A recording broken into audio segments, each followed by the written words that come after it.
help cause you know they don't. I choo choo choo cause they hope I show. I'm a bitch, I'm a boss. I'm a bitch and a boss, I'ma shine like glass. I'm a bitch, I'm a boss. I'm a bitch and a boss, I'ma shine like glass. I'm a bitch, I'm a boss. Hello tout le monde et welcome back sur ma chaîne. Comment allez-vous? Moi ça va, c'est mon tout premier jour de vacances, mais qui dit vacances ne dit pas glander pendant un mois, mais sortir des nouvelles vidéos. C'est pour ça qu'aujourd'hui on se retrouve avec une nouvelle analyse mode de série. C'est parti. Je vais commencer comme d'habitude par présenter le costume designer de la série. Donc il s'agit pour Dynasty de Meredith Markwork Pollack. Elle a étudié le cinéma à l'université de Californie à Santa Barbara. Et c'est là-bas qu'elle en apprend un peu plus sur le métier de costume designer. Elle a grandi dans une famille assez créative et avait toujours été intéressée par la mode. Et du coup, quand elle a réalisé qu'elle pouvait à la fois combiner sa passion pour le cinéma et pour la mode, elle n'a pas hésité. À la fin de ses études, elle déménage à New York et commence à travailler dans des départements de production de films. Et petit à petit, elle gravit les échelons et va finir par être assistant costume designer chez Warner Bros. Notamment, elle a été assistant costume designer pour la série 1 et 2 de Gossip Girl, donc déjà un très bon début, avant de finalement devenir designer elle-même. Elle a par exemple designé la série Reign, qui est d'ailleurs l'une de mes séries préférées, qui raconte la vie de Mary Stuart, et les costumes étaient magnifiques dans cette série. Bon, la série a probablement fait hurler tous les fans d'histoire, parce qu'il y avait des costumes et des faits totalement anachroniques, mais bon, c'était un petit peu le but de la série, en même temps, c'était de faire une sorte de Gossip Girl historique, en rendant cette histoire un petit peu plus moderne. Ok, avant de passer à l'analyse des looks des personnages, le saviez-vous? Dynasty est en fait un reboot d'une série qui date des années 80. On retrouve donc tous les personnages de l'ancienne série, la diversité en plus. J'ai lu une interview dans laquelle Meredith disait que ça avait été assez compliqué pour elle de créer des nouveaux costumes tout en rendant hommage au travail de Nolan Miller qui avait été le premier costumier. Le challenge était donc de garder à l'esprit l'ancienne série tout en créant des tenues plus modernes et plus adaptées aux spectateurs d'aujourd'hui. D'ailleurs, les producteurs se doutaient que les spectateurs de la nouvelle série ne seraient probablement même pas au courant qu'il y avait eu une première version de Dynasty. Et soyons honnêtes, vous étiez au courant? Pas moi. Bon, sinon, parlons budget. Meredith a un budget de 30 000 $ par épisode. Ça peut paraître beaucoup, mais en fait ça l'est pas tant que ça, parce que 30 000 $ par épisode pour une base de 6 à 7 personnages principaux, bah c'est pas beaucoup. Surtout pour représenter une classe sociale extrêmement riche, pour laquelle s'acheter une petite voiture comme ça, sur un coup de tête, bah c'est pas la mer à boire, et où les femmes prennent déjà une très grosse partie du budget. Petit exemple avec cette tenue de Fallon, hop voilà le petit manteau, 1700 $, et le petit sac, 3150 $. Résultat, on est déjà presque à 5000 $ pour une seule tenue de Fallon, et comme vous le savez, Fallon ne porte pas qu'une seule tenue par épisode.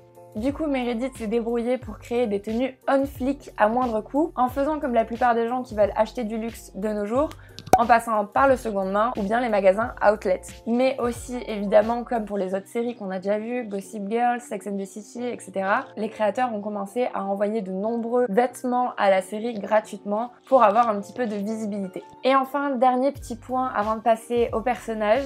Donc c'est bon à savoir, mais la production a fait le choix de n'utiliser aucune vraie fourrure dans la série.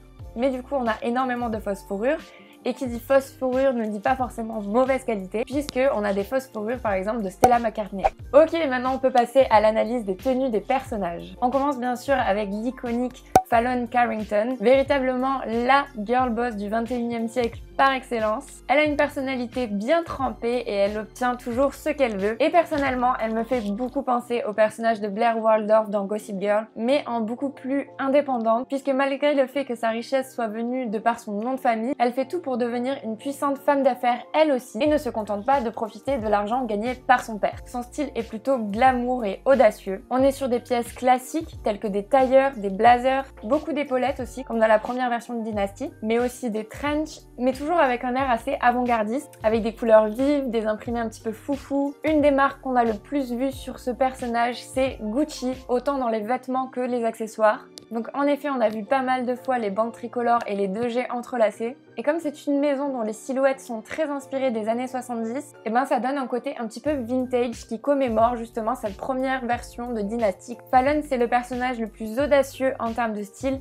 Elle peut passer du tout au tout en fonction des épisodes, du vestiaire de la femme d'affaires aux tenues beaucoup plus sexy et provocantes. On a également quelques tenues de Dolce & Gabbana, et c'est justement ce maximalisme italien qui lui correspond bien, je trouve, avec des maisons au style exubérant et ostentatoire. Pour la collection de sacs de Fallon, je ne vous en parle même même pas, juste constatez par vous-même. Il y aurait vraiment de quoi faire pâlir Chiara Ferragni. Ensuite, on passe au personnage de Crystal.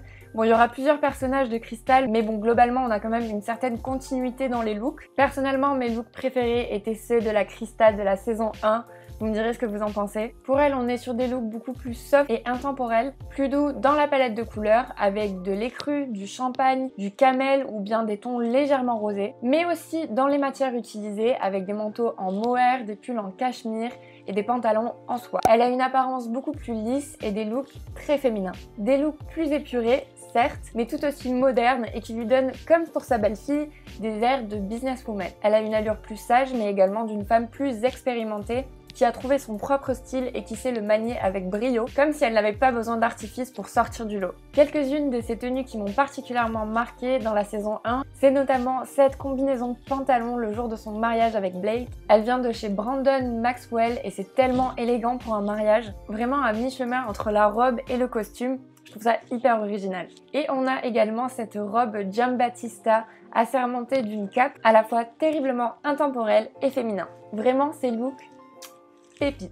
À savoir que les trois actrices de Crystal sont un peu typées latino et du coup ces couleurs de tenue leur vont bien à toutes les trois. Bien qu'on ait une légère évolution de style à travers les saisons, notamment dans la dernière saison, Crystal a un look un petit peu plus coloré. Donc dites-moi si vous préférez le look de Crystal ou de Fallon. Perso, je me vois plus porter les tenues de Crystal, mais je trouve que les looks de Fallon sont hyper iconiques. Ensuite, on passe au look de Alexis Carrington. Non mais là aussi, deux acteurs différents pour jouer le même personnage. Franchement, j'adore cette série, mais je comprends pas ce qu'ils foutent avec les acteurs. Chaque saison, il y en a un qui se barre, du coup ça donne des rebondissements sans queue ni tête. Bref, pour Alexis, on est sur des looks un petit peu plus sexy et affriolants, avec des imprimés animaliers, de la dentelle, du cuir noir, des décolletés plongeants, du coup à l'image de sa personnalité charmeuse et manipulatrice. En tout cas, de ce que j'ai vu pour la troisième saison, ils ont vachement assombri la palette de couleurs pour ce personnage, avec beaucoup plus de looks total black et des pièces un petit peu plus classiques déjà. Et en fait, plus on avance dans les saisons, plus j'ai l'impression que les personnages commencent à avoir un petit peu tous le même style et je trouve ça vachement dommage. Dites-moi ce que vous en pensez, peut-être que c'est juste mon impression. Bon, ensuite on va passer à des personnages masculins un petit peu. Alors on a deux gros fashionistas mecs dans la série.